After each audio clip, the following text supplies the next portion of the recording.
Keanu sings. Keanu dances. The only thing Keanu doesn't do is act. Jamie? Yeah. Let's go watch Babes in Toyland.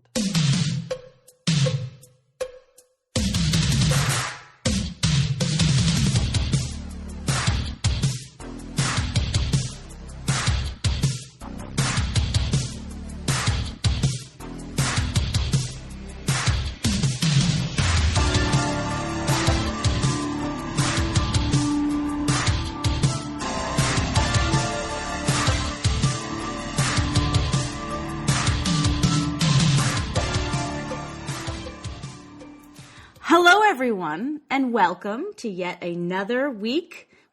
Is it 14? No. Oh. Wait. In week 14? Or episode 14, Episode I guess? 14. Is it bad? I have to literally check my phone. It's a lot. It's a lot of episodes now. It's a bunch. Okay. So welcome 16. Whoa! Welcome to the 16th episode of, I was going to say Babes in Toyland, but that's our movie. We could do 16 episodes about just this movie. I really could. Because if we just broke it down and discussed 5 minutes at a time, we could probably turn that into like a 20, 30-minute podcast. And do 16. For every 5 minutes. Yeah. Uh-huh. I think it could happen. But indeed, it is not about Babes. Well, today's is about Babes in Toyland. We are Good Times, Great Movies. I am one half of this podcasting team, Jamie Lorello. On the other half of the Toyland is my toy-making friend, D.P. McCambridge. Oh, Jamie, this movie. I used to think I knew what movies were. I used to think I understood plotting and... That's all. That's all I have right now. This movie confused me to no... It wasn't as confusing as Tron. But I think it was trying to be that confusing, but didn't have enough to work with, I guess. You didn't find it magical in the least bit? Oh, it was magical. This was magical, certainly. But Now you just returned from a family vacation in Disneyland, Disney World, correct? Disney World, yes. Not the lame-o Disneyland. Did the world... I went to the lame-o Disney World. Where characters come alive, right? And people in costume, yes. Sure. Joy is around. Now, did you feel like a babe in your own Toyland? I have to know. My children did. It was fun to watch my 6-year-old's head explode every time she saw a princess. It blows her mind. But my God, if my kids weren't there, I would have clawed my eyes out and just run for the exits as soon as possible. It is weird. And now they have Star Wars because there's that new Star Wars movie coming out. I couldn't care less. But, so now everything's Star Wars too. They go crazy. So, we were in line to meet Darth Vader. Yeah, seriously. Oh, your ladies were wanting to meet the dark side. Yeah, I'm not sure how we ended up there. Okay. We met Darth Vader and Chewbacca. Exciting. And they loved them. Oh, but I would love them. So we were in line, and my mom said something about, like, look at all these Star Wars nerds. And my dad, at the best, he goes, actually, I believe they're called Fruit Loops. I thought for a second he was going to be sensitive for some reason, but I should have known better. But no. Yeah. But it was just, it's crazy. It's, right? Yeah, I've experienced it. I think every American has to on some level. But I don't have children, so I don't have to. My family's already talking about going back in 5 years, and I shouldn't be that upset 5 years out, but I am going to try and get out of this one. A very important work thing. Maybe we have to podcast, a very important podcast on That's right. For 5 whole days while your family's in Disney. It was like 5:30 to 9 p.m. every day, walking around, standing in long lines to ride things that lasted 40 to 50 seconds. And things that just spun you around so that when you came back out, you were like, whoa, this world is not... That's what I mean. I think that you can draw some parallels with the babes that were in this Toyland and the experience you just felt in Disney World. Maybe not, but... we'll talk about that. Okay. I do wish that Keanu Reeves had been there. Yeah. Singing. Why there is no Keanu singing in his current films, I don't know. I don't know how he did not just... I want to know the guy watching this movie going, that kid, gonna be a star. Gonna be a big guy. Because I didn't see it at all. Like, that guy must have seen something. Oh, all the acting in this movie. I mean, I gotta tell you, I think... now I've seen this movie before. This movie was a favorite of my younger sisters growing up. So we watched it a couple of times over. I think we actually had it recorded on VHS. Sure. I've never really been a big Drew Barrymore fan. No, neither have I. When I she watched, seems dirty. Doesn't she look dirty? Like, Goldie Hawn also seems like she'd be kind of a dirty person. Like, do you mean just like physically filthy? Okay. Yeah. I just think she's a terrible actress. Yeah, she's pretty bad. And she has kind of a Holly Hunter mushmouth. Yes. And I'm not a big fan of that. Yes, agreed. Yeah, so I think this movie started my decline for the appreciation of Drew Barrymore's career. And now, was she drunk throughout the film? Is this around the time where she was boozing it up a lot as a kid? There is because there's the whole piece about her being, she grew up too fast and didn't get to enjoy a childhood, and she does muster some tears at one time in the toy maker's little house or whatever. I wondered. Down. I was like, is this movie about Drew Barrymore? I wondered if she took a page from her own journal and was like, yeah, I did grow up too fast. Can I do a line of coke to finish this monologue? Thank you. I looked for some sort of trivia, some facts. Nothing. Nothing about it. There is nothing about on IMDb or Wikipedia. It's nothing. It's basically, this movie was made, the end. Well, I really wanted some sort of, I don't know. I don't want to say gossip, but... You wanted some juice. Some juice. Yeah. No, I feel like most of the people that were in it tried to... Although, like, I think Richard Mulligan? Is that his name? Oh, yes. He definitely gave it his all of He the performance. He is tearing it up. Yeah. This is... I'm assuming this is what got him the job on Empty Nest. Was just, he had his demo reel from Babes in Toyland. Yeah. Well, let's get into it. Would you say? Would you want to? Oh, are you ready? Yes. I mean, we're dancing around it like one of the toy bears in the land or something. But well, you can't just jump into something like this. Because... you could slide right off in your sleigh into the land, just like she does, out of the Jeep on the sled. Can I just say that the first 10, 15 minutes of this movie where they're in reality, I kind of wanted to see more of that. I really enjoyed that. I really did. Not that I'm not saying I didn't enjoy the Toyland, because there's plenty in there to get into. But the real people, like, to call these people real people is crazy, because they don't act like real human beings. No, they're kind of a hot mess as a family. Yeah. Right? All right, so let's just talk about it. Okay.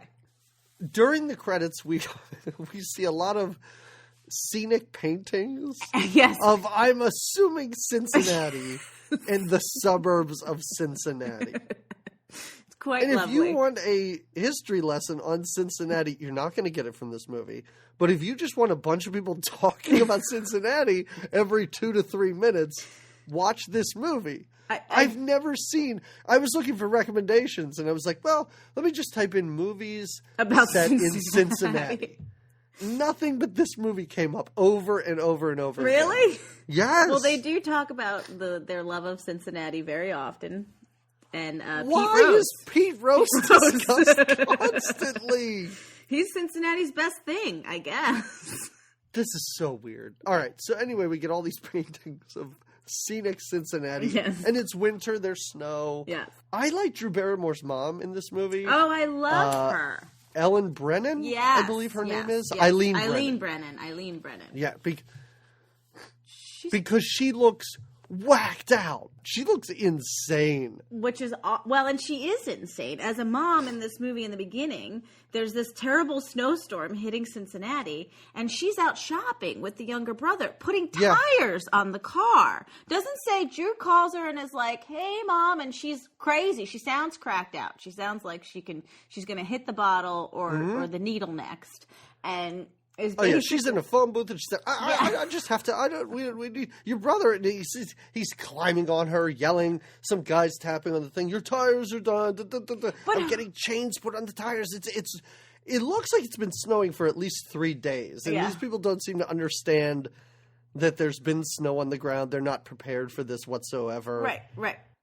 Yeah, the mom is out somewhere and must continue without coming home. Tells Drew takes over dinner. Oh, don't worry, Mom, I'll get dinner ready. And the mom's like, okay, I've got to go feed your brother. Bye.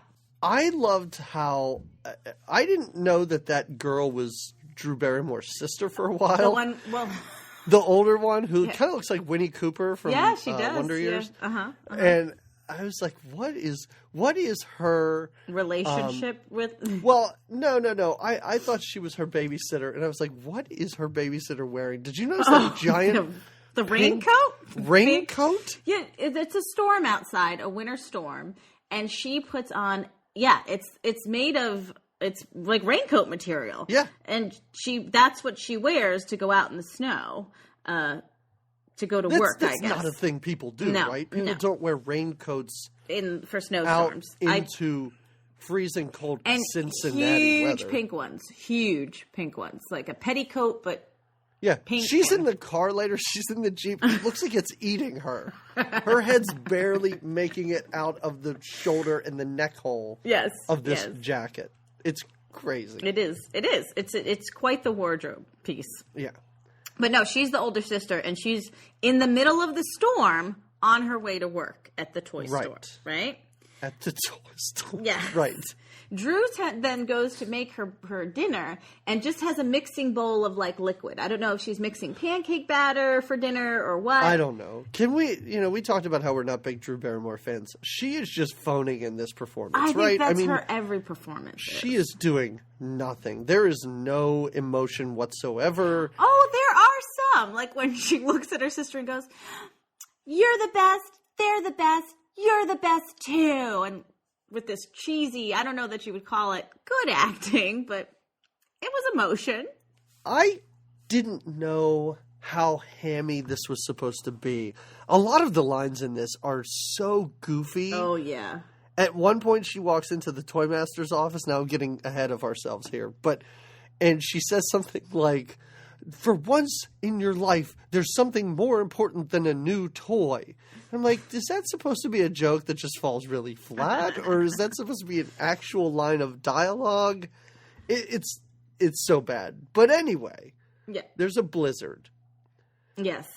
And so Drew Barrymore leaves the house to go tell her sister to come home because there's a blizzard. Yeah. Right? Yep. She sees it on the news. The antenna falls down. Scary times are ahead because the storms are coming. Again, I don't understand why the sister went to work if the mother's getting chains on her tires, but the toy store is in walking distance from the house. So Drew sets out. Well, right? Is it? Well, how else does she get there? I don't know, but when they drive back, it takes them forever. She ran there in less time than it took them to drive home. That's true. Okay, so all right, so we are finally, and we're only about 2 minutes in, but finally, Keanu Reeves comes on screen. So handsome is what he is. His performance is goofy to the max. His performance, I think it's just a reflection of what kind of actor he becomes.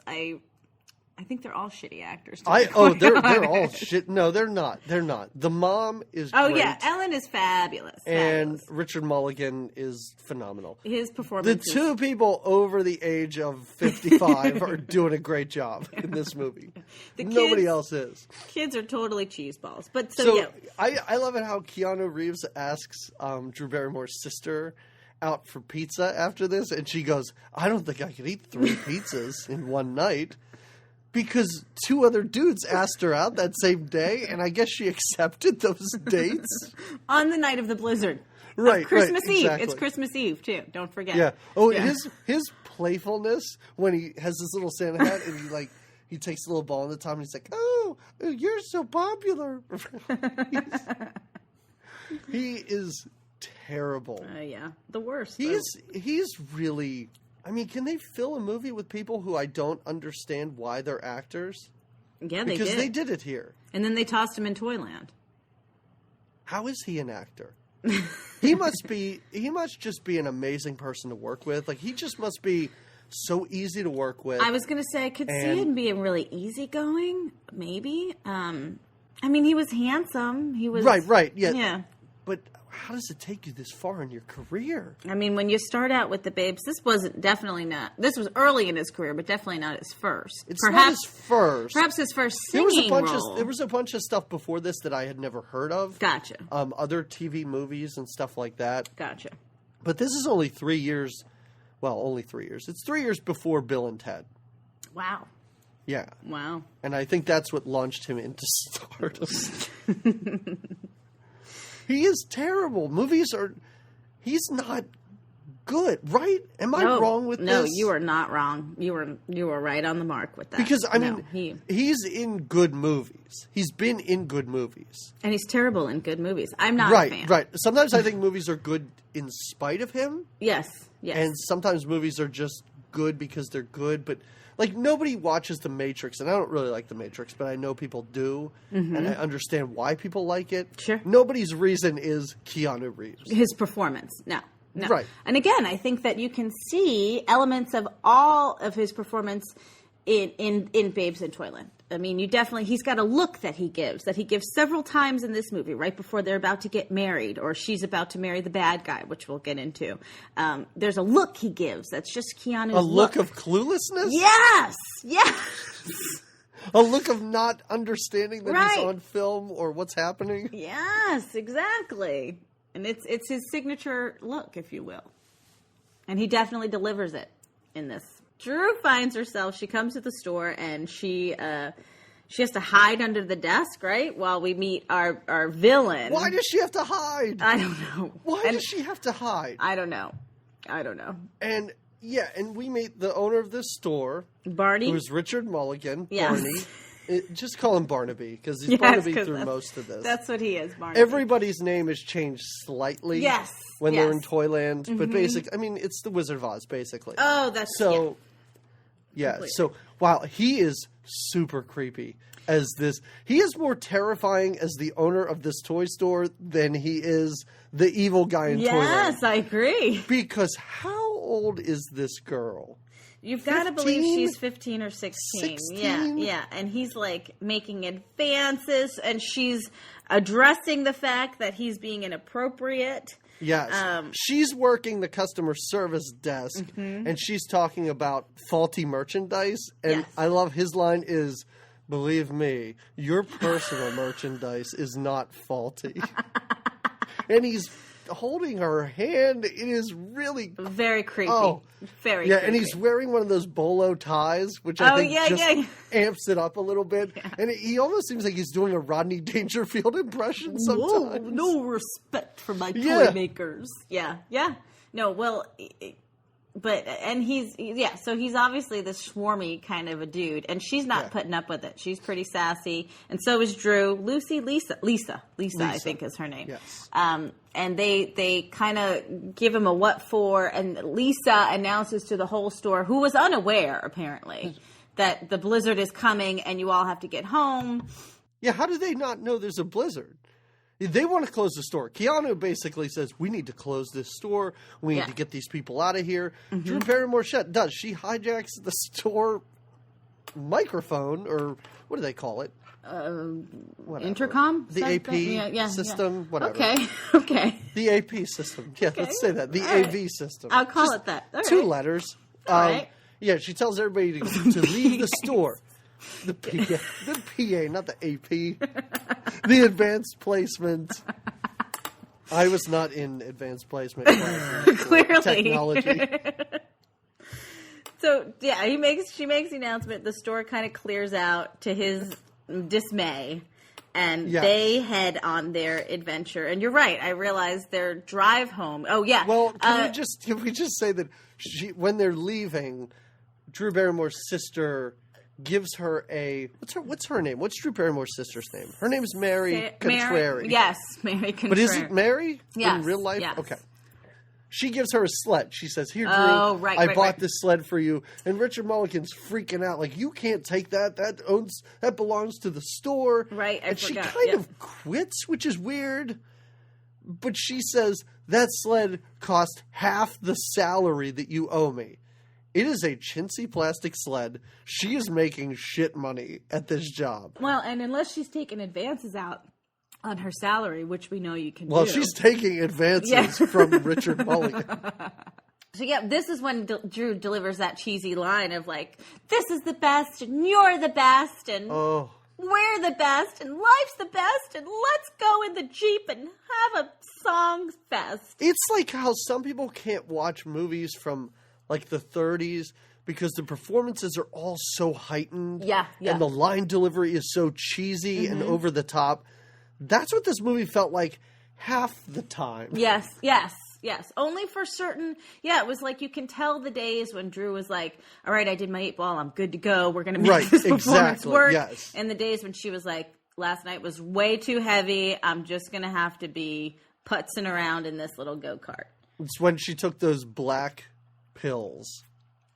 I think it was from that movie Basketball Diaries. Oh, yeah. Do you remember that movie where they're about to play a basketball game and they dump all these pills out in their hands and they're all different colors and they're like, "I don't know which are the uppers and which are the downers." And Leonardo DiCaprio's like, "Let's just take the black ones." If there's one thing you know about drugs, kids, it's that the black pills are downers. Yeah. And you do not take those before a basketball game or before filming Babes in Toyland, Drew. Right. Announce it on the AV system. Let everyone know. Well, now this crew, sled included, right? Because now sled included. She sits, I think, on the sled. On the sled, but she seems to be sitting in a seat. I didn't understand. But he's got a Jeep, and it's not a hardtop Jeep. So I think that the sled, it's got a plastic zipper holding this whole thing it, together. Yeah, in a blizzard. She gets it all. She shimmies herself in there, and they have the first and the best song. This is the song I actually remembered from the movie because it's kind of a catchy tune, and it helped me spell Cincinnati appropriately because they spell it out in their tunage. It did not help me because throughout my notes, Word kept saying, "You're spelling Cincinnati wrong, you idiot. You're putting like 5 N's in this thing, and there's not 2 T's." C-I-N-N-I-N-C-A-T-I, Cincinnati. And then the best town, N-O-H-I-O, Ohio, USA.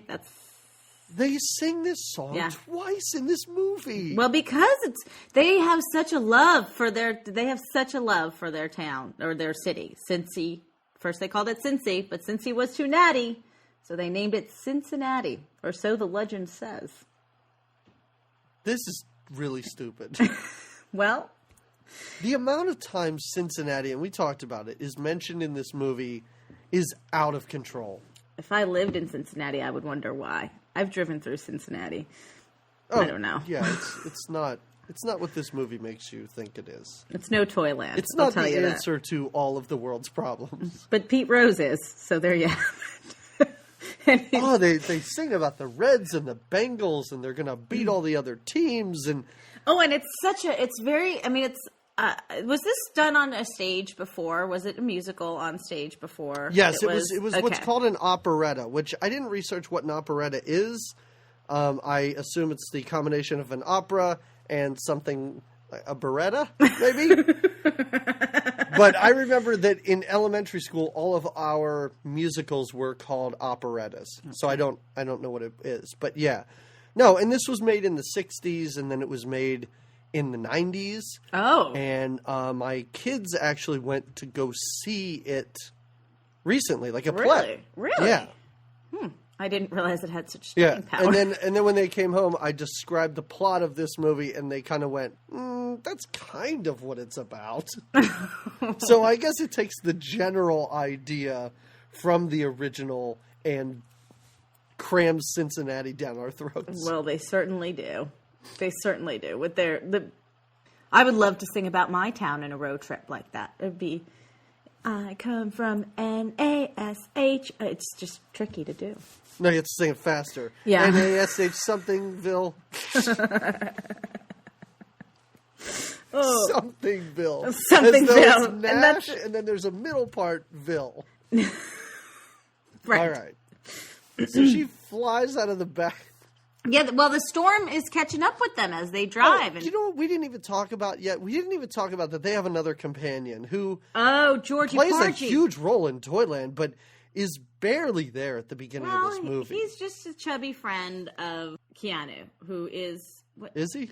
Are these people friends? Yeah, they work together at the They store. seem to be really good friends at the end once we've been through this Toyland adventure and then we're transported back to her house. Right. But in the beginning, he kind of just wanders up to them and is like, yeah, you tell him. Well, no, and then he's in the Jeep with them. Well, they're all part of the adventure. He's part of the adventure. And he is. He works with them, and I guess they've developed a relationship through working at the toy store. And, yes. And he kind of has, like, a weird flirty thing with Drew. Yeah. Right? That doesn't seem quite right. Like, he looks at her... It seems very wrong. Especially at the end when she flies away on a sleigh. And she's waving goodbye to everybody, and she goes, bye, Georgie. And then she goes, oh, Georgie. And then that's it. That's the end of the line. Almost as though there was something very inappropriate that they may have cut out later. I thought at first that he was Francis from Pee-wee's Big Adventure.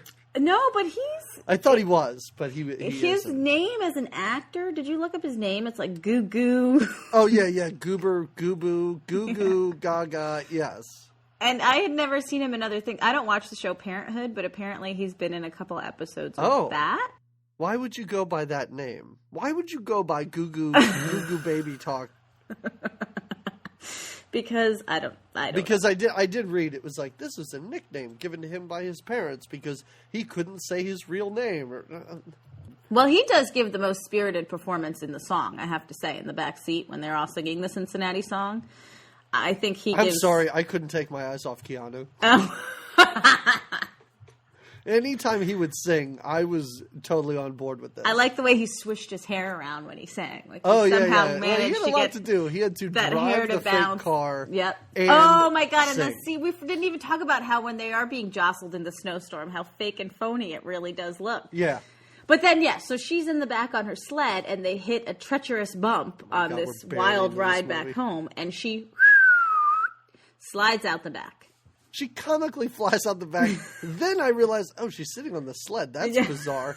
Because she sleds down the hill backward, and then we zoom in, point of view shot on a tree, which, she smacks her head on that tree, and then we're transported to Toyland. Which she floats in on. She floats into Toyland on her sled, right? Is she on her sled? Oh, yeah, she flies in and on a terrible she green gets screen. like an aerial view of Toyland coming on in. And it's just like rejected Halloween costumes from There's giant balloons. It's as a kid, when I watched it, I remember thinking, whoa. I remember also, whenever I would watch this movie as a kid, I would then want to eat gingerbread cookies because something about the movie and the cookie, I wanted to eat cookies. Yeah. Did you realize then gingerbread cookies are disgusting? Horrible. Now I enjoy it, but as a child, yes, the frosting was the best part. Yeah. There's bears, there's ducks. The bears are the police. I like how you even think the bears are the police. There are ducks. There's pigs, mice. There's anything, and then there's a frog, and then there's some people. Yes, and then there's also they're just people then. Right. Well, but everything really is. It's like bad. They look like mascots for sports teams. Yes, that's exactly what they look like. They all have just like a giant duck head, and then. Just, like you can clearly tell it's a person wearing a little costume. Like, the costumes at Disney were better than these. Yeah. Yeah. These were kind of rejected costumes from Disney's past. Yeah, and I guess, some of them make sense as... Well, they're fairy tale characters. Right. Some of them make sense as fairy tale characters and you can understand where they come from. But then others are just things put in there. Right, just to be a character or creature. But then, yes, there's real people, too, because there's real people running the bakery, which they're walking this giant cake into the town. Yes. And that's what Drew crash lands into. Right. Right? Yeah, she destroys a wedding cake. Everybody's upset about this, kind of. Well, they're more upset about the wedding happening, or at least Georgie Porgy is. Right, yeah, Georgie Porgy shows up. Georgie Porgy is really one of the main characters of this movie now. Yes. Where he was kind of just the guy who sat in the back seat with Drew Barrymore. Right. In the Jeep. Right. But now he is. And I love how each character, like, the movie leaves nothing to the imagination. Like, he explains everything to Drew. He just lays out what Toyland is. He is just an exposition dump. He comes in this big... They squeezed him into this costume, which is very unflattering. Why. He's got, like, these big high-waisted pants on, so his giant gut is visible. They didn't need to do that. They could have made it a little more. He's got a stupid hat on. What did you say he looked like? He looks like a giant gingerbread man. Yeah.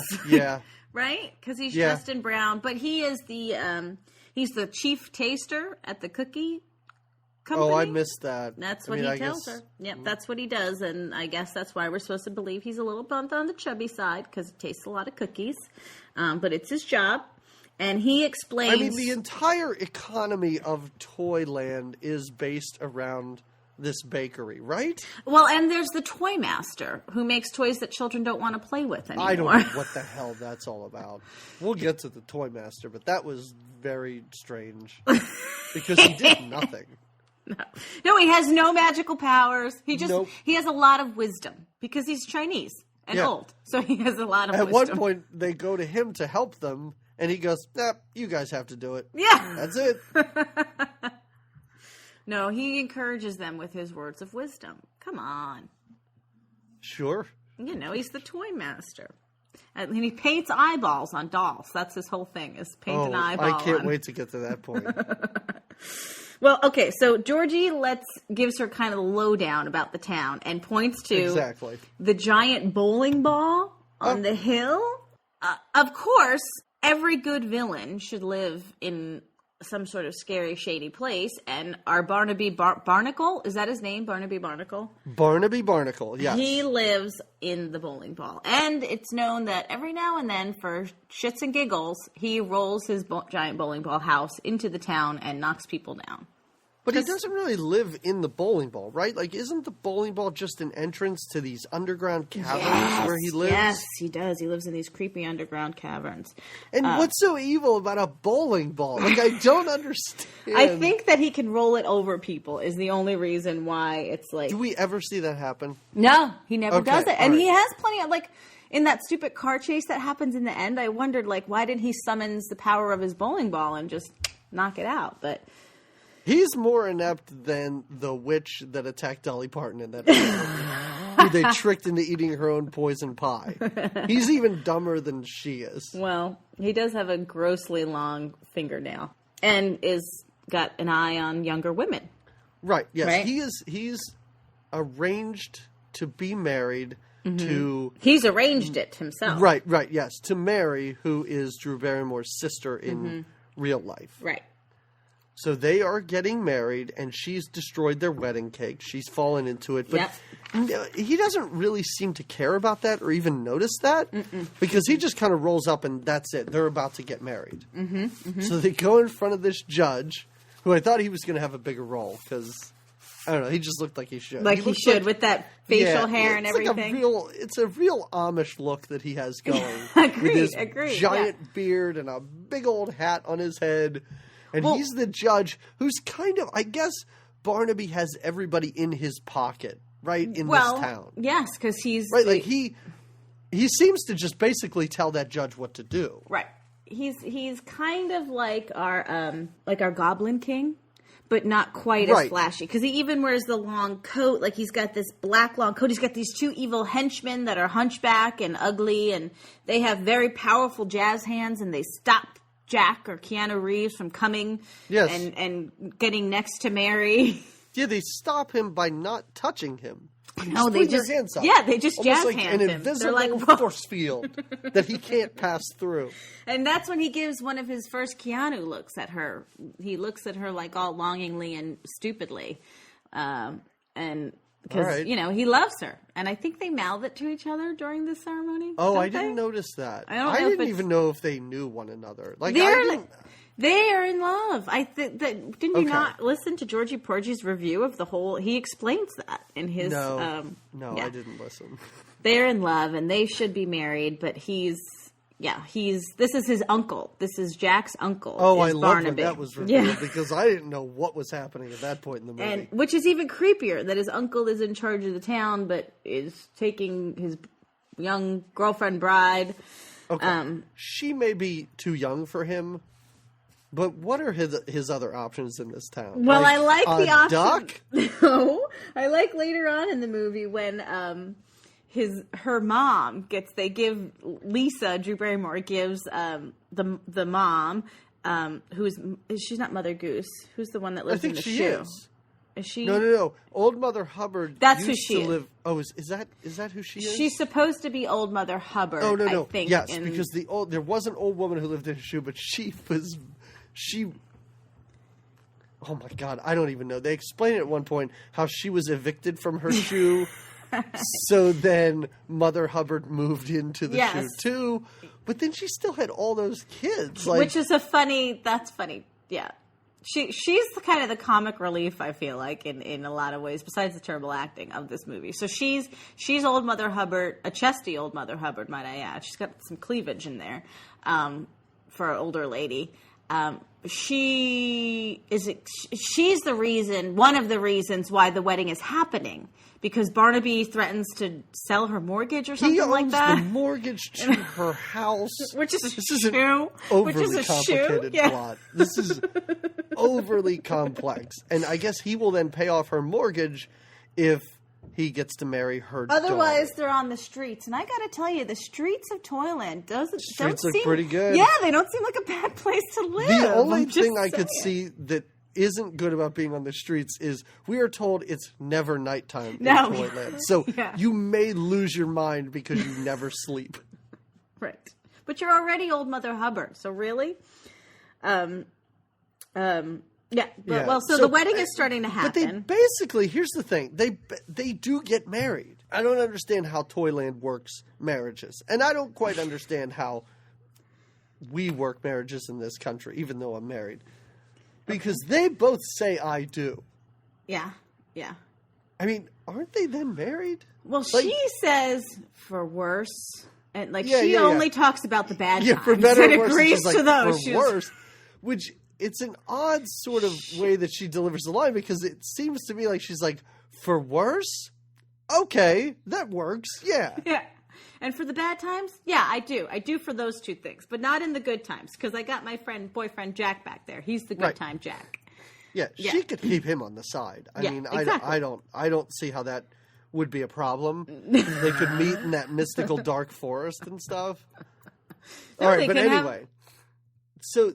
They're married, and then I do like how Richard Mulligan, when it's his turn to say "I do," he says "I do" before the guy's even finished reading the vows. It's almost like he feels like then he can go home and take her to the bowling ball and rape her or whatever. He's just like, yeah, I want her.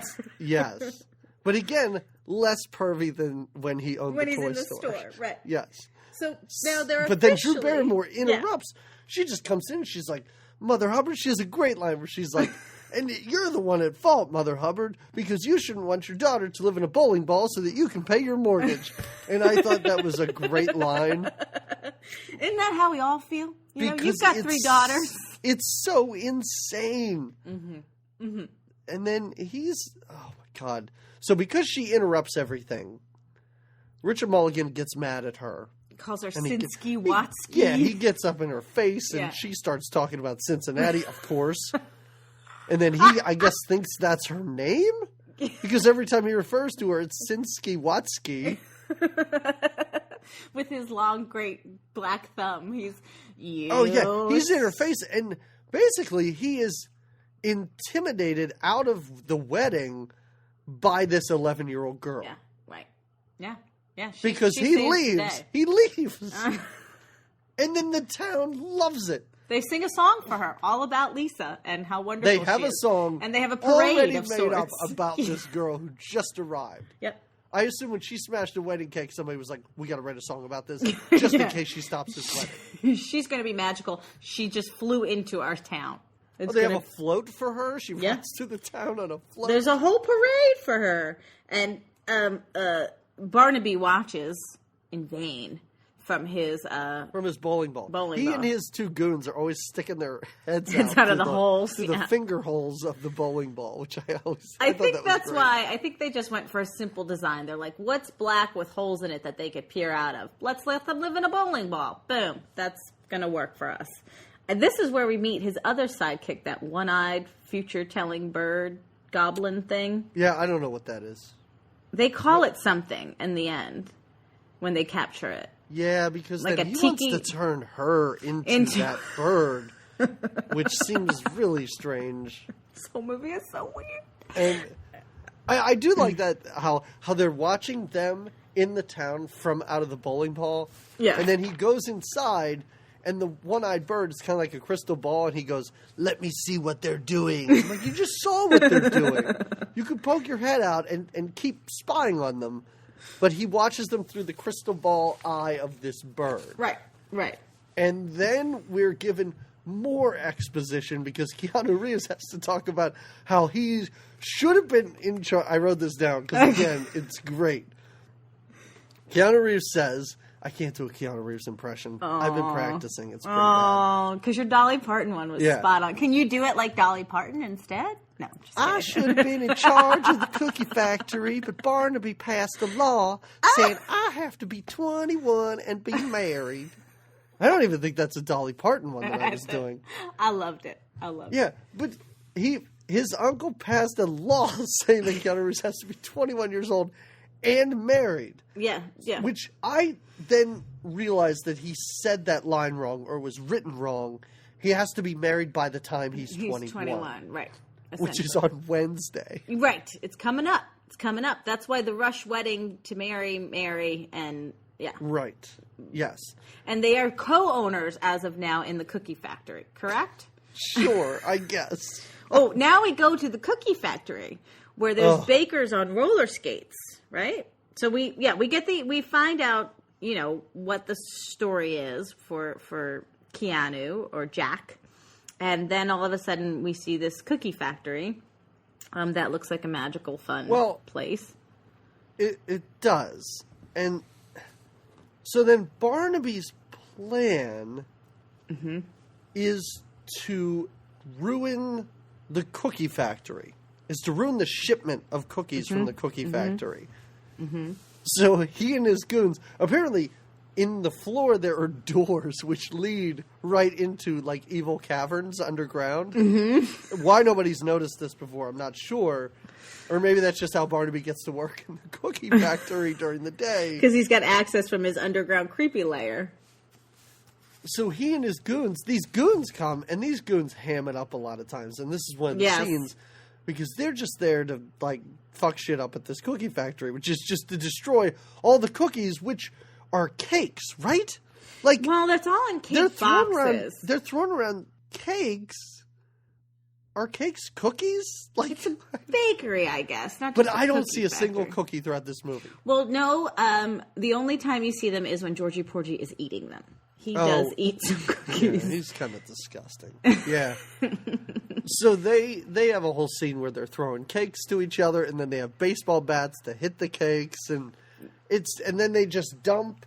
Then when they ham it up, it's kind of like they're like a Three Stooges. Like it's it goes like boing, Yeah, the music is out of control in this movie because it really is just silly, cartoonish music. It really was. At one point, I was like, "This just sounds like a Hanna-Barbera cartoon." Like they just took all the stupid boings and blops and beeps from those cartoons and just said, "Oh, we'll dump them throughout this movie." Barnaby, he's like, "Oh, my plan is coming." I don't understand what his plan is. His plans don't really ever come to fruition or seem scary or seem logical. No. But he decides to destroy everything in this factory. Yep. And I guess then blame it on Keanu Reeves. Well, because Keanu Reeves is in charge of the shipments. So I don't know how this relates to then being arrested, because he later gets Keanu arrested for this. But This is characters jump all over the place because you're right. The good guys are in the cookie factory. Mm-hmm. Next scene, the bad guys are in the cookie factory, and the good guys are talking to Mrs. Hubbard. Mm-hmm. Mm-hmm. Next scene, the good guys are back at the factory, and this is when he gets them arrested. Well, before this... Yeah, please go. I know I'm skipping ahead here. No, it's just a minor skip because it's like I said, one of my favorite characters is Old Mother Hubbard and Mrs. Hubbard. And this is when we are kind of see her again. First of all, Mary, we find, lives in a giant pink shoe, of course. And then this is when Mrs. Hubbard, who is forgetful and always has a giant list of things she has to talk about. When you say always, I think this happens twice. In the movie. And then later on at the end when we realize the mom she's got a list. She's always forgetting things and has to write them down. But this is when we meet all the random children. Not Nimble. We meet all her random children, which are several. Even Jack the last B. one Nimble is Jack. Reeves. Right. Yes. She forgets one of the names of her children, but she has a list of ideas of how to earn the mortgage back. And one of them, she tells them, is to sell the children. Yes. And Mary not all goes, of them, though. Yeah, I'm not going to sell all of them. What? Not all of them, just a couple of the little ones, she says. And I love it. Yeah. I love that. And I don't think we've talked about how creepy some of the things are in this town. During this scene, over Drew Barrymore's shoulder in the background, you see Humpty Dumpty just sitting on a wall. Just sitting, and he is terrifying looking. Because he doesn't do anything, wave or anything. He's just like kind of sitting and waiting to fall to his death, I guess. But this is when we see our first pink, one of those cars. They have these cars, which they're not really golf carts. They're more of like little, I guess, go-karts. Yeah, they're kind of that are just randomly parked through this town, which this town is one road. Yes, essentially, right? Yes. And I guess you can just jump in these cars whenever you want, because Drew Barrymore just goes, hey, look, cars. Can I drive the pink one? And she's off before anybody even says anything. So I guess these cars are just available to residents of this town whenever they want to drive around. Yes, yes. And Barnaby has a black one, I think. They all have these little... Yeah, but later on he's in a purple one. Oh, it's purple. That's right, it is. Yeah. It's purple. There is also another great line when they go back to the toy... Or, sorry, not the toy. When they go back to the cookie factory, Keanu Reeves, asks the girl, Mary, he goes, what do you say to a big kiss? And she goes, hello, big kiss.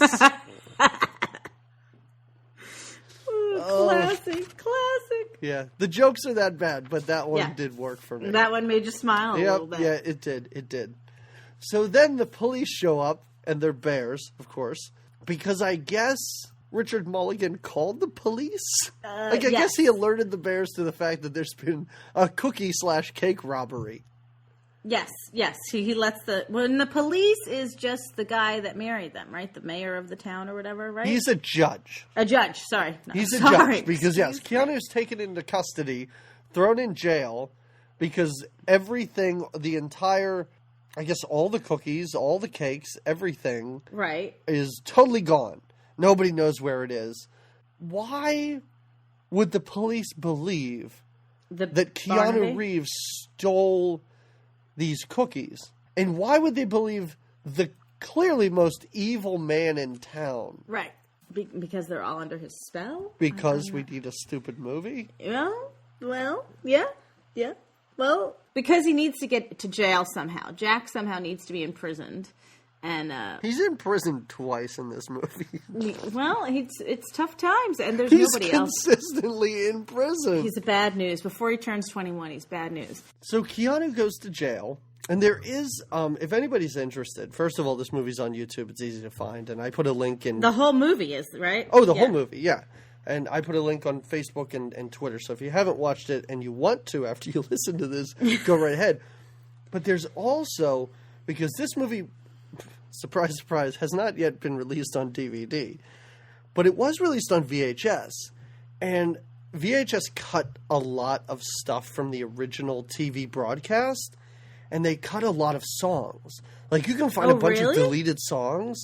And there is a song in the jail, in the prison. And I'll close with this song, because it's great. Oh. Between just Keanu Reeves and his girlfriend. And it is really? Keanu alone singing. It's the only time in the movie that you hear just Keanu singing. Really? It's great. No wonder you sought it out, my friend. Yes, yes. So anyway, so he's in jail, and Drew Barrymore and Georgie Porgy decide to break him out. Nothing in this movie is very smart. None of the, like, how do we get him out? Well, basically, they're just going to steal the keys and get him out. Like, that's it. Right. So Georgie Porgy is tasked with stealing the keys. Drew Barrymore is tasked with distracting the judge. And how does she decide to distract the judge? By talking about Cincinnati, of course. Of course. It only makes sense. Mm-hmm. And he's fascinated. He thinks Pete Rose is a national treasure. They cut back and forth between her talking about Cincinnati and Georgie Porgy breaking Keanu out of jail. Yeah. And at one point, they just come back and the judge goes, they must have made Pete Rose king of Cincinnati. It's like, what is happening in this movie? Was this financed by the borough of Cincinnati? I wish that Pete Rose would have made like a cameo. Oh, that would have been great. I wish Pete Rose should have been the toy master in this movie. Well, but soon after the jailbreak is when we meet the infamous toy master, right? Yeah, because they break Keanu out of jail, right. And then they don't know where else to go, so they go to see the toy master, who I guess he's not in charge of this town. He's just a toy maker, right? Yeah, but I think the town was, it's Toyland. I think it was built around him, essentially. They built this city. They built this city on toys, and I don't know, I can't think of anything. And cookies. Toys and snacks. And it's Mr. Miyagi. Isn't it, Pat? I don't know how to say it. Isn't it? Although, like, you weren't sure. Did I just think that was Pat Morita? Or was it really him? And it is. It is. And he looks like Santa Claus, but he's not. Like an Asian Santa Claus. Frailer. Well, yeah. And not quite as jolly. Yeah, no, not quite as jolly. You're right. He's frail. Yeah, and he's got more wisdom than Joy and Jolly. He's kind and sweet. But it's weird because he talks about Santa. And Cincinnati. So, Santa exists in this parallel dimension. Uh-huh. Because he says things like, well, you thought Santa made all those toys? No, I make all those toys. And she asks him if he's heard about Cincinnati. This is crazy. This is just, she must meet everybody. And instantly it's just like, did you ever hear about Cincinnati? That's all she has in her life. Maybe that's what this movie's That's what about. she's got going for her, is her hometown. Just like how bad pride can be, and nationalism maybe. I'm not sure what the point of this movie is. But yeah, and she says, did you ever hear about Cincinnati? He's like, oh yeah. And then he says, you must be very proud of Pete Rose. Pete Rose is discussed twice in like a 5-minute span in this That's movie. what I'm saying. I'm surprised you didn't make a cameo and just be like, thank you, Toyland, for all of your love. I would have loved it if he had played the Toy Master. I think that's perfect casting then. And this is one of my favorite parts of the movie is when he has like elves, I guess, helping him. Oh yeah, I don't know if they're elves or whatever they are. So these two elves come in with this doll. I forget what it was. I don't know if it was a ballerina or something like that. Mm-hmm. So like they come in with this doll that they made. Uh-huh. And they kind of stand there in front of the toy master and go, we don't know what to do about the eyes. So then he just paints eyes in there. The end. He must hire the dumbest group of toy builder elves ever. They made this entire toy and didn't know how to paint black circles. And that's exactly what he does. He's just like, let me get my paintbrush out and just put 2 dots here. Boom, boom. We've got eyes. The wisdom of the toy master. Who really...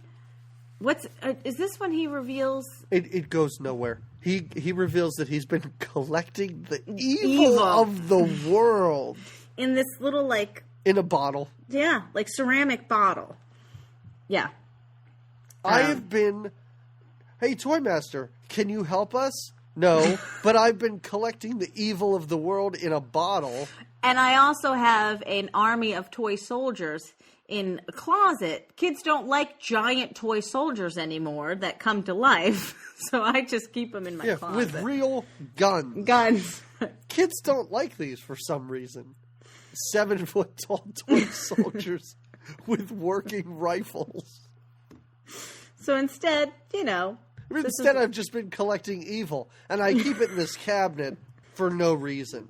And of course, what's his name? Barnaby. He's watching all this, and the single eye of that. Oh, that's right, of that creepy eye thing. Bird monster that he has. What is it? Bird monster called? It has a name. A Trolloc. A Trolloc. Oh, they call it a Trolloc. Yes, or that's what it is. Or its name is a Trolloc. I don't know if that's what kind of bird it is.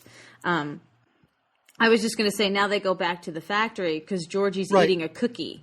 And they're like... They've gotten nowhere with the toy master. No, he has not helped. No, not at all. So they decide to return to the scene of the crime to look for clues.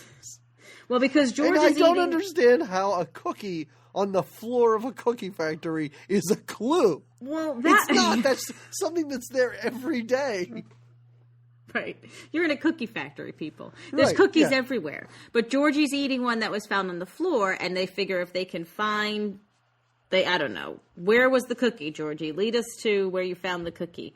And Keanu falls into a jail cell again. Yes, he falls through the trapdoor into the jail cell. And now is when Barnaby has his, I guess, villain song, which is sort of anticlimactic for me. I mean, as great as a job as Richard Mulligan does, I think coming from watching David Bowie toss around babies and Dancing with Goblins, any villain song just isn't.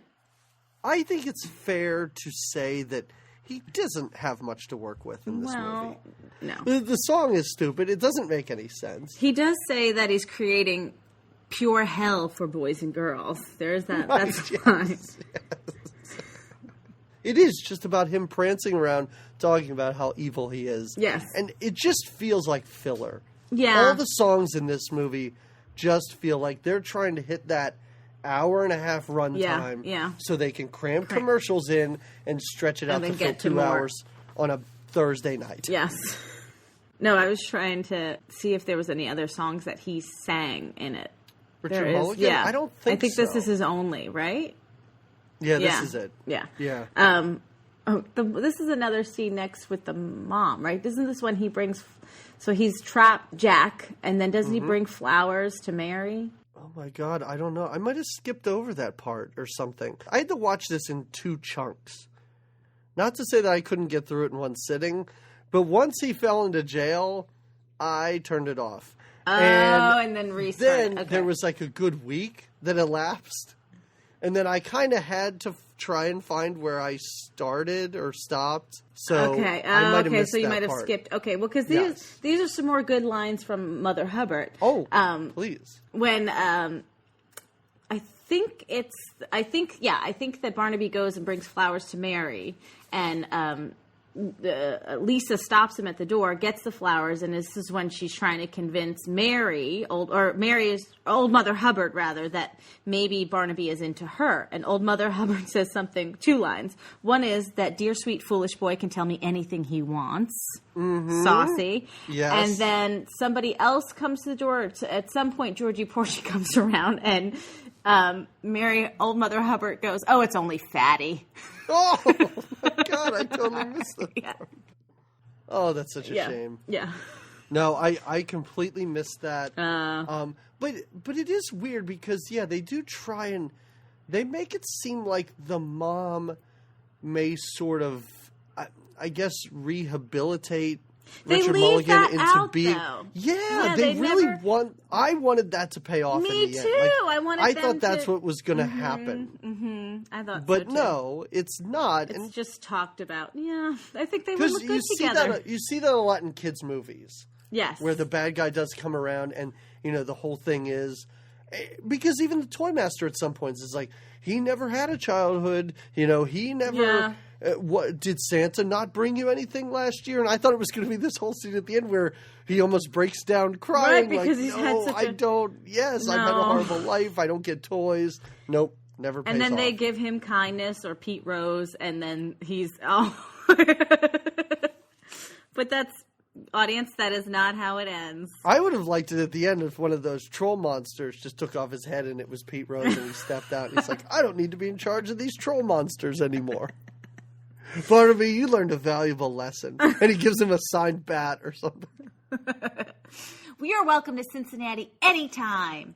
Oh, so while looking for Jack, because now they not only have to find all these cookies that are gone, but Jack's gone too. Right. Mary falls down into the same jail cell. Well, she decides to go looking for Jack because, according to her, it's time I did something besides cry. Because, no one wants to just be a crybaby. I have not seen her cry once throughout this entire movie.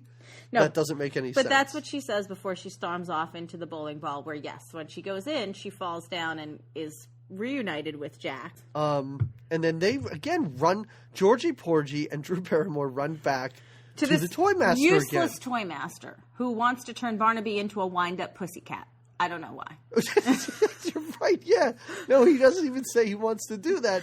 That's what Drew Barrymore suggests. Can't you do something like turn him into a wind-up cat? Why she thought of that, I don't know, but it's a great idea. But the Toy Master doesn't. He sees good in everyone, and he goes, I don't know what to do. I can't do anything. Well, and because of his lackluster, go forthness and trying to problem solve, they come to the Toy Masters, right? Doesn't Barnaby come to the toy? This is when they get all tied up. Barnaby busts in, ties everybody up, including Pat Morita, and then he just steals the world's evil. Yeah, steals the jug of evil. And leaves. And then leaves that one-eyed parrot demon to, I guess, eat them or something. He's like, you take care of them. And it's like pecking them. And they're all very sort of scared, and then...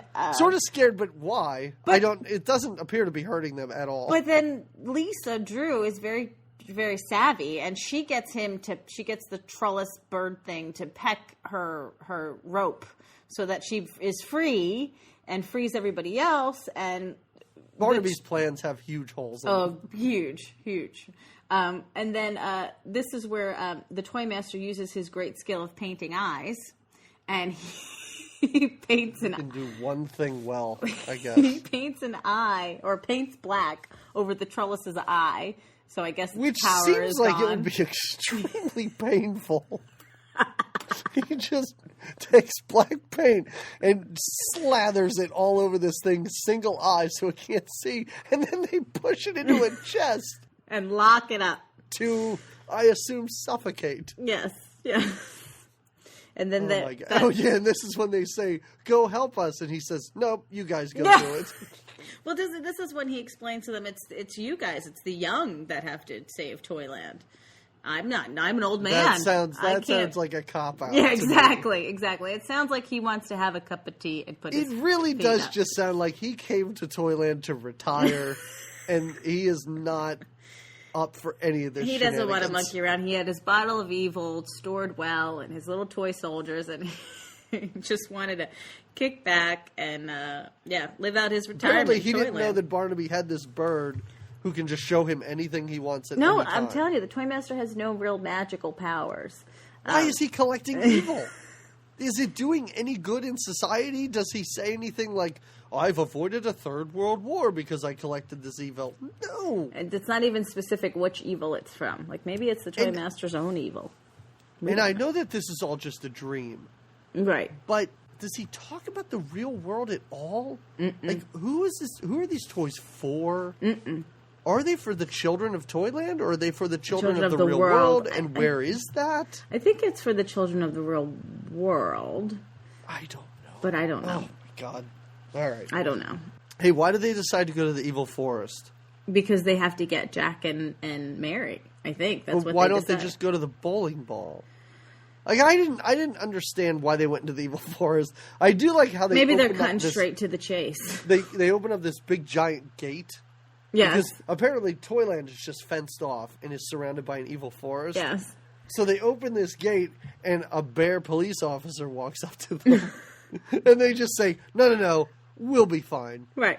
And he just lets them go. And then the camera lingers on this bear for a long time while Noise is like, That's right. The bear's performance is better than Keanu's. Let's just say it like it is. He seems genuinely concerned. Right. And Keanu's been in jail this whole movie and doesn't seem to care. Right. And they fall into jail immediately. Yeah, everybody gets sucked into this little jail cell where now Barnaby, this is great. So great.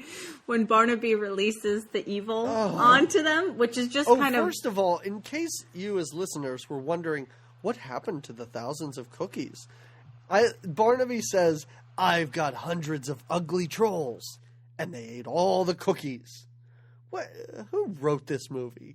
Did you? I do remember that. Stupid movie. Oh, I don't know. Yeah, so he unleashes the evil of the world onto the group in the jail cell so that they'll become evil. And the whole thing, he's not shy about it. He just empties the whole green cloud of vile onto them. Not the whole green cloud, but a lot of it. Because remember, he saves a little bit of it. That's right. So they start, this is my favorite scene, when they start, the evil starts to set in and they're starting to kind of talk in slow motion.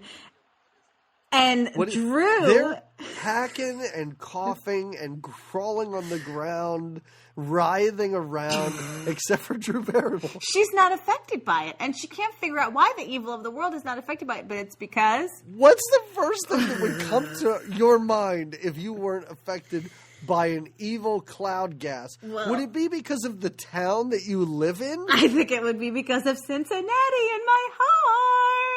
And I was really, when I saw this part, I was very upset that I took a week break between watching this. I was like, oh my God, this was right around the corner, and I didn't see it. Because you're right, this is the best part of this movie. So they are in jail, and Drew gets them to bust out into the Cincinnati song, but it's awesome how she does it, because, like I said, each one starts in slow motion, and then all of a sudden... Except for Keanu, because I don't think he is slow motion. This. He is slow motion. So he is already... Keanu, sing slower. I don't know. This is as slow as I can go. No, slow it down. I can't go any slower than this. Oh, all right, just sing the song, and then whatever. And so they do. And singing about Cincinnati, just so you know, when you're ever having a bad day, if you ever just sing about Cincinnati, it'll all go away. You'll feel so much better. And so they make the evil go away, but they still have to act like giant handicap monsters when they... Giant handicap monsters really is a great description of how they act. Yeah, because once he blows evil into there, he leaves for some reason. Yeah. Well, because I guess he's got... It comes back like 5 minutes later. Yes, to make sure the evil has set in. And they pretend it does, which they do. They just... That's it. And he is totally convinced that this is He's like, it worked.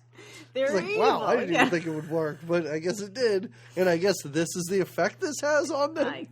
So he's excited that he's got... But doesn't take long, and they escape, right? No, it really doesn't take long, because he opens the door and they go, tricked you! And that's it, they run. They could not act like that anymore, I guess. Yes. And then they run off, and they have a... And then Barnaby breaks the rest of the bottle, so so that he and his army of trolls are super evil now. Inhale it and become super evil. Right. And I love his acting. It's just great how he's like, oh, I can feel it working. I can feel it working. I'm becoming more evil. And this is what he says.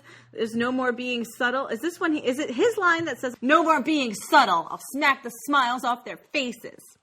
And off he goes. And this is the other, I don't know if it's the other great part, that this is when the car chase happens. Oh, you can find the car chase isolated on YouTube. Oh, it's so ridiculous. If you just type in like Toyland car chase, because it's worth watching alone. If you don't want to sit through the movie, watch all the songs. Yeah, and the car chase. Definitely the Cincinnati song, because it wards off evil. because the car chase is super dumb. Because they're in these little cars, which... They make weird bubble sounds. Where do they go? Like 10 miles per hour, maybe? Yeah. They make Hanna-Barbera bubble sounds and old-timey horn sounds like "Auga" and stuff like that throughout. So it's all these sounds just dumped in while they drive in circles. Yeah. They don't really... And crash into each other, right? Like at one point, they're driving in such a tight circle, they could just reach out and touch each other if they wanted to. But they're chasing each other. And you're right, it's like Three Stooges, like Marx Brothers sort of level of comedy here where they get away, but the bad guys are still driving in circles somehow. Giving high fives? I don't understand what's happening at this point. It's very goofy. And they do end up crashing. The bad guys end up crashing. And now, again, we go back to the Toy Master, right? Why? Why do they keep doing this? Well, because the Toy Master is filled with wisdom, I guess. That's the only reason to see him. He has not helped them once, except when he painted a monster's eye shut. Right. But even that, they still had to capture the monster. But if they didn't go back to him, we wouldn't be treated to Pat Morita singing a song. Oh, well, this is where he, again, unleashes the wisdom of... and this is where I wondered if Drew felt a correlation to her own life, where Lisa has never really gotten a chance to be a kid. She just grew up too fast. She was making pancake dinners for the family of crazy people and trying to take care of her family. Which I didn't really get. I don't think they laid that on... Well, and she has an older sister that works, so really was she that? But, well, whatever. We're meant to believe that she didn't live much of a childhood, but she still has her teddy bear. Did you hear that, everyone? She still has her teddy bear. No, she doesn't. She has her teddy. Oh, her teddy. I kept my teddy. I love my teddy. I miss my teddy. I was uncomfortable watching this and listening to her say teddy over and over again. I don't know. Maybe it's just because it is Drew Barrymore, and I was thinking about how awful her childhood probably was. Yeah. I felt really bad watching a lot of this movie. Couldn't help But yeah, once she says that she kept a teddy bear, and I love how she's like, and I miss him. And that's it. Everything's cool now. Yeah. Because through this, the toy soldiers, those violent giant toy soldiers, come to life. Well, through her believing. Well, now what's happening is the monsters have come through the town, too. The scary monsters, which are basically like tree stumps and weird, I don't know what they're, trolls, I guess, like you said. So people from the town decide to hide in giant boxes that look like presents. And they try to make a barricade with the presents, right? To fight, to stop them from coming. Work. Yeah, not going to work. Big empty cardboard boxes. Stack them up, guys. They'll never get through here. These things that look like trees. And that are impossibly large. Just going... That's my imitation of there. It's pretty spot on. Yeah, I know. But now that you're right, the toy soldiers are released to fight these... tree goblins? And this is the Battle of Toyland. The Great Battle. Yeah. They have cannons. They wheel out cannons. And the townspeople are throwing vegetables and fruit and tomatoes. But yeah, the cannons get wheeled out. The guns are being shot. And, Georgie. This is fun, too, when Georgie knocks the heads together of the two evil twins. Yes. And the humpback twins or whatever. Jack and Barnaby have a fight in the town square, fist fight. Barnaby kind of sneaks off. Yes. And I do love how he grabs Drew Barrymore by the head, and he like violently shakes her. I rewound it so I could watch it twice. I don't know why I did this. But he grabs her head and he's just like, you're responsible for this, with his giant black fingernails. And she looks to be in a little bit of pain. But then you're right, Keanu Reeves comes in and just beats up an old man. Yeah, they have a fist fight. It's Keanu Reeves beating up an elderly man, and he wins. And yes, and then Barnaby is banished, like you said, where you would think, maybe there's going to be a turnaround. Barnaby's banished to the forest of the night. I do also think it's funny how Drew Barrymore yells at the troll monsters, and she's like, hey, Barnaby's why you're evil. And they're like, oh, yeah, they're so easily convinced. So I guess they probably kill him. Yeah, they basically take him and drag him back into the forest. True, right. And then Toyland's free of evil. And then, now that they have a well-regulated militia. And then the wedding of the century happens, right? These two finally get married. The proper wedding happens. There's a creepy thing that happens between the judge at the end and Mary. He, like, gives Mary this, like, weird wink and, like, see you soon, Mary. I don't know if you caught that. After he marries them. Yeah. Oh. Yeah. Oh. It's kind of sultry. Ooh, yeah. That's weird. Because he and her mom get together. Yes, exactly. Right. Because doesn't she kind of come up at the end and she's like, hey, what are you doing? Yeah, what are you doing tonight? That's what she says. Oh, during the wedding, I wrote down they cut to people in the crowd, and there's people that we've seen before, like in giant duck heads and stuff. They cut to a lion wearing a football jersey. Again, it's somebody wearing a mascot. It doesn't make sense. It's almost like they just said to the extras, I don't know, bring whatever you got from home, and we'll sort it out when you guys get here. Well, this was filmed in, I think, West Germany. Oh. Too. I did find that out. It was filmed not in Cincinnati? Not in Cincinnati, yes. Amazingly enough. West Germany, which is the best Germany? West is the best. You know how that goes. That's right. After the grand wedding is when we have our grand finale of Drew riding off in the Toy Master sleigh and waving to everyone. And I don't understand. She jumps in the back of the sleigh because I guess she knows that it's going to get her out of there. Does anybody tell her to get in this? No, she jumps in on her own. Right. Yeah, and then just says, I wish I could say goodbye to the Toy Master. And the guy driving the sleigh is the Toy Master. I mean, clearly, to anybody looking at this, he is the Toy Master, but it's an odd reveal when he turns around. It's like, oh, there's Pat Morita again.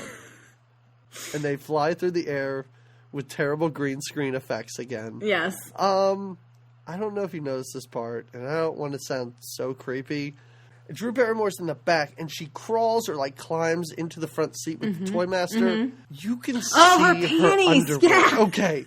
All right, good. Yeah. I'm glad you saw it. Like, I didn't want to bring that up because I know she awkwardly climbs to the front, and she totally flashes. You can't edit that out? I would think that they would. She's a child. You can't put that in and put it on TV for anyone to see. And it's not even like she's got little skirts on underneath or anything. No, it's pure panty. Yes. Oh, that was... Again, near the end, this got very I have Drew Quick Panty Flash rides on back of Toy Master sleigh. Yes, I have. I took note of it, believe me. And then at the end, of course, just like throughout all this movie, all of the lessons are discussed in case after you she wondered. Says, bye, Georgie. Yeah. Georgie. That's it. The end. Drew Barrymore child upskirt. No, she wakes up. She wakes up at home. We get a little more back to the real life where they're all around her and worried about her, and they're all worried except for George, who's just decorating the tree. That's right. Everybody else seems to be gathered around, very concerned, and he turns to look at her and then just keeps throwing tinsel on the tree. For all we know, he roofied her and had his way with her while she was asleep. Yeah, I do like how she wakes up and she's like, where's so-and-so? She says her brother's name. And her mom's like, you're so worried about him. He's upstairs sleeping. And at first I was like, who are they talking about? Is there another member of this family that just wasn't in Toyland? And that's when I realized, that kid wasn't in Toyland. How was everybody else there except for her brother? Either they decided that his acting overshadowed Keanu's, and they were like, nope, we can't have that happen. Like, we can limit 7 people in this movie that overshadow Keanu. 8 is way too many. But yeah, he's not seen again. He was putting tires on or chains on his mom's car. You know, what are you going to do? Yeah. And it's Christmas Eve. She also went down a hill in a sled and smashed her head against a tree. Wakes up babbling about Toyland, a Toy Master, and some trolls, and they're all laughing about it. Like, she should get a CAT scan or something because that's upsetting. Yeah, she needs some medical attention. Yes. I will agree to that. Yeah. And it abruptly ends. Yes. It's just and then the end. We're done. We're the magic of... It makes me want to take a trip to Cincinnati. I don't know about you. I think we should do our next podcast live from the town of Cincy. I would... Okay. If somebody wants to sort of start crowdfunding, you could start a Kickstarter if you want, to fly us out. Well, you can probably drive. Yeah, I can't drive, actually. Oh, you know what? I'm not that far. I could drive. Let's meet in Cincinnati. If somebody could just rent out a theater in Cincinnati, get this movie to be played, I'll sit on stage. You and I can talk. I'll do it. I'll do it. We'll do live commentary. I would love people that. Can get this together. That would be great. I think it's perfect. Yeah. I mean, was this movie sponsored by the borough of Cincinnati? I feel like it had should to have been. Yeah, I feel like it. Or did Pete Roche just throw money at this project? Well, you talked about how you loved this as a child. Yeah. So I think that we can probably speak for, I was about to say, maybe half of our listeners. No, we can speak for our entire listenership. You, having seen this as a child and revisited it now. Yeah. Me, having never heard of this thing before and just watched it for the first time. So what was your thoughts watching it now? The part of me that watched it as a kid, there was that part of me that was sort of nostalgic and nice to remember, the Sinsky-Watsky I remember the Cincinnati song. So there was a comforting, nostalgic feeling in watching it. Which is to be expected. But the rational human side of me was like, this movie's crazy. What the hell? It's a fun romp, I'll say. I don't know if you would attempt to watch it with your own daughters. I think there's I would even recommend Labyrinth. Or I was going to say, you think there's others? We've seen others that are better already. But like I said, the part of me, the kiddie, but there was a nice nostalgic feeling watching it, but it wasn't like I couldn't wait to watch it again. And like I said, I don't even like Drew and Keanu, either one of them, as actors. So it was goofy. How about you? I'm mesmerized by Keanu's badness. Drew Barrymore, I don't really need to watch her in movies, but he's really bad to the point where I enjoyed watching just how inept he is as an actor. So you enjoyed it, but for... Oh, no. Oh. No. Oh. I did not enjoy this movie at all. Okay. I really didn't. And for as crazy as it seemed at times, I was really bored by this movie. There were so many parts where I was just like, this is so boring. They're back at this toy master shop again. He's not going to do anything. He's not going to help you guys. And there's a lot of just exposition, just characters walking around talking about what is happening. Filling us in. Yeah. Without showing it. True. Yeah, I did not enjoy it. I thought, and this is coming from somebody who really enjoyed A Smoky Mountain Christmas. Let's keep these that were in both mind. TV movies that were super silly. Yeah. But I thought everybody had kind of bought in A Smoky Mountain Christmas to the point where they were like, all right, this is junk. This is super stupid, but let's just have fun with it. I didn't think anybody was having a good time making this. You felt uncomfortable for the cast. Yeah, okay. I did. What do you recommend instead? Smoky Mountain Christmas? Yes, I do. Okay. From now on out, actually, all recommendations go straight back to... No, I had a hard time with recommendations because I don't like Keanu Reeves or Drew Barrymore. Yeah, I couldn't find any other Cincinnati movies, but I will recommend a Keanu movie. Oh, all right. Keanu's been in good movies, but not because he's good in them. Okay. Except for, I think, 2 movies. Okay. First of all, I think Bill and Ted, I think he's genuinely good in that. As a movie, they don't smoke weed in that movie, right? Because it's a movie for kids, basically. Right. They just act like they're kind of high all the time. True. And he's really good at that. He's really good at playing a super idiot. Yeah. So that's not even the one I'll recommend, but it's good. So watch it. Don't watch the second one. That's terrible. Silly. Yeah. But the movie that I will recommend is I Love You to Death, the one with Kevin Kline and Tracy Ullman, where she decides to murder her philandering husband. Yeah. Philandering? Is that the right word? I mean, Did I just? I yeah, think, sure. Is River Phoenix in that? No. River Phoenix is in it. Yeah. Yes. Yeah. And the best part of the movie, Keanu Reeves isn't on screen a whole lot, maybe 10, 15 minutes. Uh-huh. But remember River Phoenix goes to hire 2 drugged up guys to kill him. Mm-hmm. And one's Keanu Reeves and one's William Hurt. Oh, right. And when they show up, it's really great. Like, because he just plays another stoned out loser idiot. Right. And he's really good at that. I think that's what he can do. That's but baseline. It's a good movie. That's baseline for Keanu. So if you've never seen it, watch it. It's Keanu's best performance. Better than his Babes in Toyland performance. Anything that he's ever been in is better than his Babes in Toyland. Fair enough. I was like you. I didn't recommend a Keanu or a Drew movie. I did. If you want to see like I would recommend Labyrinth as one other movie that's kind of similar to this. Because I think I just enjoyed that movie better. And I've been an Alice in Wonderland fan since I was little, and the TV movie version of Alice in Wonderland. Jeez, I almost recommended this. Oh, yeah? Almost recommended this. Yeah. Are you talking about the one that's in like 2 parts? Yes. Like 2 big long parts? Mm-hmm. Where it's like Through the Looking Glass and Alice in Wonderland? Exactly. And Carol Channing plays white queen or something? Yes. That's so great. That I would recommend over this for a similar sort of a genre. Yeah. And if you're looking for to pick out, I picked out Eileen Brennan because I enjoy her. And she's so great. She was in both 2 great movies. She was in the movie Clue. She was Mrs. Peacock in the movie Clue. And Private Benjamin, which was her best performance. I think she actually won an award or was nominated for that. So those are the movies I would recommend. I wouldn't recommend, unless, like I said, maybe my little sister should watch Babes in Toyland again with her own baby. But beyond that, I wouldn't have anybody watch this movie. Unless they were really high. Maybe like Bill and Ted. Like I said, there were just long stretches where I was bored. Yeah, like I said, I felt like this is like a half-hour long TV show that they decided to stretch into an hour-and-a-half long movie. It didn't work. It just doesn't work. Yeah, no, I'm with you. Yeah. I'm with you. We don't really have many shout-outs or any shout-outs this week, but I do.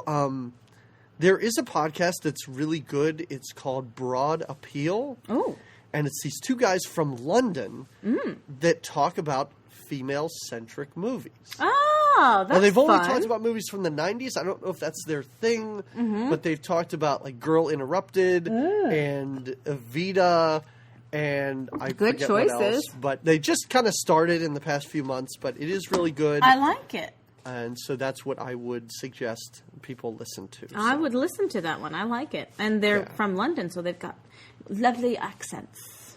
That was not a British accent you just put on there. No, sorry. If you forget how to do a British accent, just remember mine from Labyrinth, where I was Paul Bettany. Hello. I'm Paul Bettany. Fish and chips. Oh, my gosh. You can listen to the episode. I'm not going to do the whole thing. But I think I talked about tea. But anyway, you're right. Okay, so our last episode of the year. And then we're done with this podcast. No, never. We have too many others in the vault. But it is our last episode of the year, but not really, because it will come out on January 1st. Right. So technically, it's the first episode of the new year, but we'll record it. Yeah, sort of cuspy. Yeah. Like, I mean, nobody celebrates New Year's Day, right? Like, everybody's just kind of hungover, and that's that. Right. Although I think you get a day off of work, right? It is a holiday. Yeah, it is. Yeah. Well, now that we've dissected what New Year's Day is, a holiday, everybody, in case you weren't sure, you heard it here first. We're here to Day clarify. Is a here holiday. To clarify. Yep. So this is going to be our final TV holiday movie. Right. Let's call it. Yes. And it's going to be a very Brady Christmas. It's going to be very awesome is what it's going to be. So, sorry, Jewish friends. I guess they didn't make many non-denominational holiday movies in the 80s. Babes in Toyland might be the closest you get, but they do talk about Santa Claus. Yes. The closest you get. True. So, so that will be our next episode, and we will have a guest. The first time ever that we actually have a guest. Yeah. We're going to have to figure out how this will work. It's a new year, new things. All 3 of our schedules are conflicting at this point. We'll work it out. Yes. Because it's a good time and it's a great movie, so we'll work it out. And I think we're going to bring in a fan. Oh, I was going to say a Brady. Are we going to bring in No. a Brady? That's right.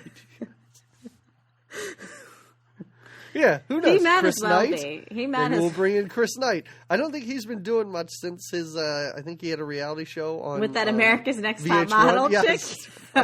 Oh yeah. Yeah, I think he's hard up for some work. So maybe we can get him. Maybe. No, maybe we did get him. Maybe that is him. Maybe that's who our Brady Bunch expert is. You don't know. By proxy, you don't know. I don't. I Is don't that know. right? By proxy? Um, I don't think you're using that right. it's titular. Just believe me. It is. It really is. Oh, well, I can't believe we talked this long about Babes in Toyland. That is awesome. And thanks for hanging in, audience, because... Well, I think our runtime says a lot longer than this episode than it really was. We did leave at one point. To pee. All right. Well...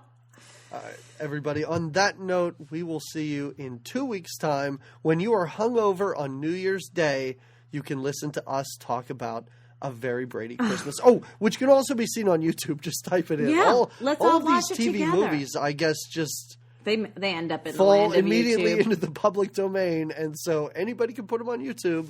That's totally incorrect information, guys. Yeah. Don't do that. The government will get you. Oh, also... speaking of Richard Mulligan, remember his daughter in Empty Nest was played by... Christine McNichol. Yeah, Christy you're right. McNichol. Yeah. Yeah. Nice turn. Nice bringing it full Bring it full circle. Mm-hmm. Good job there on that one. All right, I'm leaving. Good All night, right. everybody. Good night and have a happy holiday. On the outside looking in, On the inside, looking out. either way it's been a thing that the feelings are not in doubt. No way, it's the feeling of falling from a great height. It's the feeling of flying. It's the feeling of staring at a great white light. There's no denying. It's the feeling of such intensity. It could knock down 10 city walls. It excites, It enthralls. it delights. It appalls. That feeling of floating on an ocean full of warm emotions. It's the notion of smoothing on a lotion full of soothing potions. And Mrs. Hubbard, you should be ashamed forcing your poor daughter to go live in a bowling ball just to pay your mortgage.